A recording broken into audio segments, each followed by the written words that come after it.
Esta y otras interrogantes busca responder el nuevo manual para la selección y reclutamiento de personal, lanzado por la Subsecretaría del Trabajo. Vamos a conocer más de esta iniciativa con Eva Sánchez, presidenta de la comunidad Networking. ¿Cómo estás, Eva? Gracias por acompañarnos. Hola, Nicolás, ¿cómo estás? Muchas gracias por la invitación.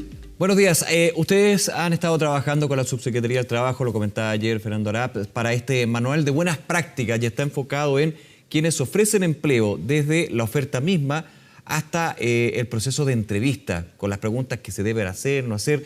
Cuéntanos un poquito cómo ha sido ese trabajo que busca de alguna manera ir mejorando y afinando el proceso de reclutamiento y selección, me imagino. Sí, mira, te cuento, desde la Fundación Comunidad Networking el año pasado vimos que habían bastante malas prácticas tanto en el aviso como en el proceso de selección. Por lo tanto, hicimos una encuesta a más de 400 personas que estaban sin trabajo los últimos 6 meses y a partir de ello vimos que se hacían muchas preguntas que no tienen que ver con el desempeño laboral. Por ejemplo, la edad, si tienes o no tienes hijos, la nacionalidad, las etnias, todo eso no aporta directamente al desempeño laboral. Y por eso, a partir de un trabajo en un equipo de voluntarios de la Fundación, generamos una guía, como tú dices, un manual, donde se ven todos los resultados de este estudio y se indica qué es lo que se debiese y no preguntar en una entrevista. Por ejemplo, si tú quieres entrevistar a alguien, eres de una empresa y quieres entrevistar a una persona para tu equipo, el tema de si tiene o no tiene hijos no aporta su desempeño, pero sí aporta, por ejemplo, su experiencia laboral o que le preguntes situaciones pasadas específicas de su experiencia. Y ahí hablamos del tema de las entrevistas por competencias laborales. Que vimos que se utilizan muchas prácticas discriminatorias y por eso esta guía que lanzamos ayer con el subsecretario y todo el equipo da estas indicaciones. De hecho, te interrumpo ahí un segundo y yo he escuchado de algunas entrevistas que llega a ser aún más complejo y una pregunta que no ha lugar. ¿Usted quiere tener hijos? O sea, esa también es una pregunta que a las mujeres se le ha preguntado, se la ha hecho, digamos, en entrevista y es totalmente discriminatoria finalmente. Y eso puede también, y raya en una falta a la norma, a la ley. Sí, y tal como dices, por ejemplo, ¿quién cuida a tus hijos? ¿Tienes redes de apoyo para tus hijos? ¿Tu marido está de acuerdo con que trabaje en esto? Son preguntas que se le hacen a algunas mujeres. Entonces, esto lo pudimos levantar en este estudio que hicimos el año pasado y son prácticas que pasan aún. Entonces, ¿qué queremos nosotros con esta guía? Dar justamente indicaciones de qué se debiera hacer, qué es lo correcto, también para que los postulantes tengan un buen proceso, una buena experiencia con las empresas. Finalmente, eso hace que alguien quiera o no trabajar en tu empresa. Como todo el proceso de selección, si se vive adecuadamente o no. Vimos como otras, no sé si quieres que te cuente otros ejemplos, pero vimos, por ejemplo, malas actitudes del entrevistador, mirando el celular, bostezando, falta de seriedad, que no se avisa, por ejemplo, cómo va avanzando el proceso de selección. Si no eres seleccionado, nunca se te informa. En algunos casos se manda email, pero en otros casos las personas, imagínate, meses buscando trabajo y no saben cómo avanzan en el proceso. Entonces, todas estas indicaciones las dimos dentro de esta guía que está para ser descargada, de hecho está al acceso de todo el mundo y esperamos que lo puedan ver las empresas, porque es ahí donde justamente podemos hacer este cambio en la experiencia de los futuros trabajadores de nuestras organizaciones. Eva, en este punto te quiero hacer la siguiente pregunta. ¿Por qué es relevante para las empresas poder seguir al pie de la letra este manual? Porque claro, lo que estamos viendo son cosas que deberían ser per se, es una cosa de criterio en realidad, pero algunas empresas podrían decir, bueno, si no le aviso al postulante que quiere trabajar, si va a ser contratado o no, ¿a mí qué? Me estoy poniendo el caso más extremo, un tema de humanidad, digamos, o sea, pero me estoy poniendo súper frío al respecto. ¿Por qué deberían hacerlo? ¿Cuál es finalmente también el porqué de cumplir con estas normas de sana convivencia, digamos, en el proceso de reclutamiento y selección? Mira, súper importante lo que tú dices, porque estos temas no están regulados en el Código del Trabajo. Por eso. Justamente por eso los abordamos a través de esta guía. Sin embargo, por ejemplo, los avisos de trabajo sí están regulados por la Dirección del Trabajo y ahí se plantea que ciertas cosas se pueden o no poner. En términos de lo que tú me preguntas directamente, se habla mucho ahora del concepto de la marca empleadora y que finalmente son las personas las que eligen trabajar o no en un lugar. Y si tú ves que una empresa tiene malas prácticas, no trata bien desde el inicio a sus posibles futuros colaboradores, efectivamente te hace una mala opinión de la empresa.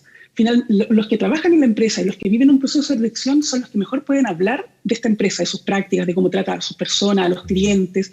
Los clientes internos finalmente son los más importantes, son los que permiten tu operación en el día a día. Entonces, qué mejor que tener contentos a tus propios empleados, a las personas que tienes contratadas, a tus trabajadores, y también a los posibles trabajadores que van a ingresar contigo. O sea, hay un tema acá, cuando se habla de un buen ambiente laboral y eso tiene un impacto positivo en la marca misma de la empresa, se habla del ambiente laboral de las personas que trabajan. Esto también se extrapola a aquellos potenciales trabajadores, a aquellos quienes van a entrevistas. Ese es el punto.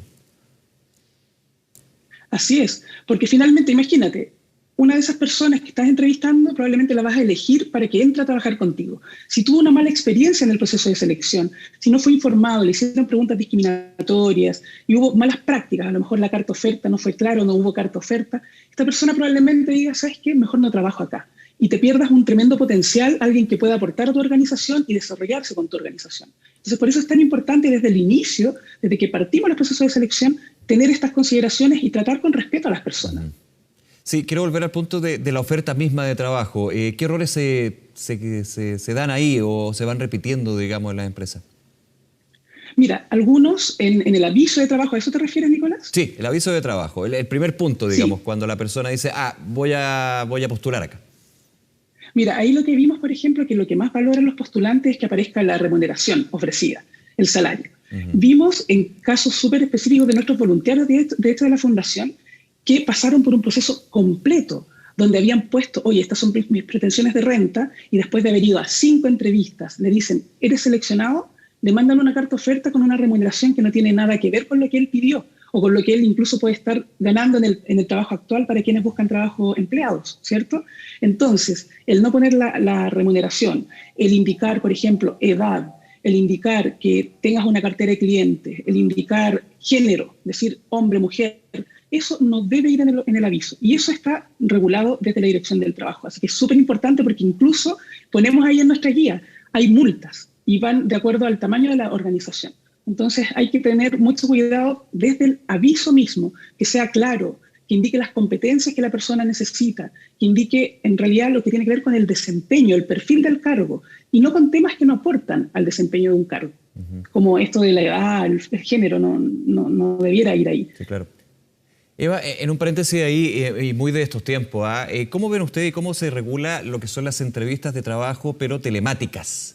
Porque claramente ya se habían estado incorporando desde hace varios años en varias empresas, pero con el tema de la pandemia esto se volvió una norma y muchos están optando más bien por eso, ya sea por distancia, por tema de tiempo. Hay grandes diferencias con respecto a una entrevista telemática, vía Zoom, por ejemplo, a una presencial. Tiene varias diferencias. ¿Cómo lo ven ustedes? Mira, en términos de las entrevistas online, hay varias cosas que son muy similares a la presencial. Yo te diría que incluso la entrevista online es mucho más fácil para el candidato porque está en su espacio, está en su casa, en su espacio conocido, incluso en términos de nervios y de cómo prepararse para la entrevista. Yo te diría que desde nuestro punto de vista es mucho más sencillo una entrevista online. Entonces ahí, ¿qué prima? La puntualidad, la vestimenta, el interés que tú muestras. Por ejemplo, si estás en una entrevista de trabajo, mira la cámara, no mires el teclado, no mires tu celular, muestra atención, muestra motivación por ese cargo al que estás postulando. Verifica tu internet, tu espacio físico, dónde estás, usa audífonos. Todo esto es súper importante al momento de prepararnos para una entrevista online. Y además de esto, quiero contarte que nosotros damos siempre indicaciones respecto a las entrevistas por competencias.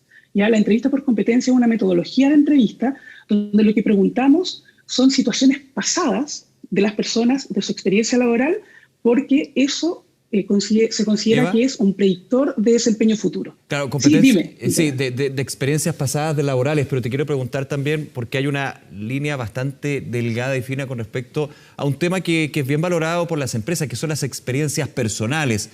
Viaje, qué hizo cuando estudió, temas que efectivamente pueden ir complementando lo que es su posibilidad de trabajo en esa empresa. Pero ahí hay una delgada línea, digamos, porque también entra a más al plano personal del potencial, del postulante o la postulante en este caso. ¿Cómo se maneja eso? Porque, insisto, desde lo personal puede ser un gran valor agregado, pero muchas veces se puede ir más allá de lo que corresponde, ¿no? Sí, mira, por eso es mejor cuando se hace una entrevista preguntar por situaciones y la persona decidirá si cuenta una situación personal de viaje o de la universidad, del instituto o del trabajo. Entonces, por eso es tan importante el tipo de pregunta que hacemos cuando entrevistamos. Y ahí es donde se plantean estas entrevistas que yo te digo que son de STAR es la metodología que más utilizamos, que es situación, tarea, acción y resultado. Y ahí, por ejemplo, te doy un ejemplo súper concreto.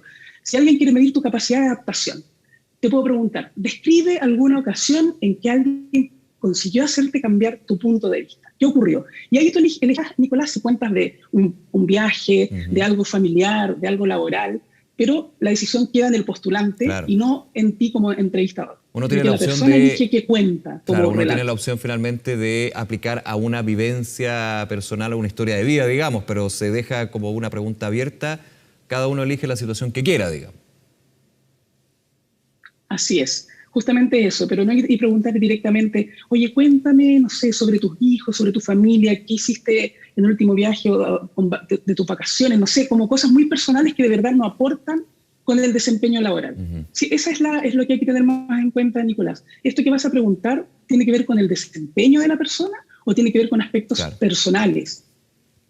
Ahí está la línea. Sí, claro. Eva, en otro punto que estamos hablando de las entrevistas desde la mirada que muchas veces nos quedamos del postulante, pero también de quien está buscando un nuevo trabajador. ¿Qué pasa con la presentación personal? Y te lo pregunto porque si nos retrotraemos, digamos, hace 15 años, 10 años podría ser un poco más bajito, el tema de la corbata, por ejemplo, era un obligatorio. O sea, si uno no llevaba corbata, por ejemplo, ya tenía un gran problema desde la visión de la empresa. Eso ha ido cambiando en algunos sectores. Los tiempos también dan para decir, bueno, con corbata o sin corbata, la persona puede ser bastante buena. Hay otros ejemplos de presentación personal. Yo sé que es una cosa súper superficial, pero la entrevista se va viendo todos esos aspectos. ¿Cómo lo ven desde el punto de vista de lo que hace bien o mal la empresa y también de lo que pasa con el postulante? Sí, Nicolás, sabes que no es algo tan superficial porque finalmente la vestimenta habla de ti. Habla de ti, sí, comunica mucho. Entonces, a mí siempre me dicen, Eva, ¿cómo voy vestido? Primero, investiga sobre la empresa. ¿Es una empresa más formal, informal? Si tú sabes que es una empresa formal, probablemente te tengas que conectar a una entrevista con corbata o con camisa. O si es presencial, ir así. Sin embargo, el tema de la cultura de la empresa es lo más importante acá. Si es una empresa más relajada, es un cargo que no tiene relacionamiento con clientes, no es necesario que vayas con corbata o con un vestido, pero sí siempre que se note que hay un cuidado, una preparación con la entrevista. No vas a ir como saliendo de tu casa sin arreglarte, como irías a un espacio relativamente formal, ¿ya? Pero hay muchas personas que se caen en eso. He tenido, por ejemplo, personas en entrevistas que se nota que están en su cama conectadas y prenden la cámara y están en su cama. O sea, no, eso no al lugar. Claro, el lugar donde se hace la entrevista telemática también es súper relevante, puede ser por un lado u otro. Muchas veces es como la antigua foto que uno ponía en el currículum, ya no se aplica, ya no se debe aplicar, de hecho, la foto donde uno ponía la mejor foto carné. El tema del espacio donde está la entrevista, obviamente, nos pasa en todo ámbito de cosas, digamos, siempre es el mejor reducto de donde vive uno. Y tiene que ser así, especialmente por la entrevista de trabajo. Por supuesto, o sea, que se note que estás motivado, que preparaste el lugar. Si a lo mejor no tienes un espacio tan adecuado, prepara un espacio de tu casa para ello, pero que se note esa preocupación, pídele a los demás que no te interrumpan, que te den el espacio para esa entrevista, y eso va a hacer que efectivamente el reclutador que está al frente vea tu motivación. Lo más importante en un proceso de selección es la motivación de ese trabajador, además de las competencias y del desempeño anterior. Pero ver motivado a un futuro trabajador o un postulante es algo que consideramos mucho quienes hacemos reclutamiento y selección. Bien, Eva, muchísimas gracias por acompañarnos, temas para tener en cuenta de quiénes son los postulantes, pero también desde esta guía de buenas prácticas para quienes entregan trabajo, ofertas de trabajo, porque hay cosas que ya no se deben hacer, digamos, ese es el punto. Muchas gracias, que te vaya muy bien. Así es. Gracias. Un abrazo, chao.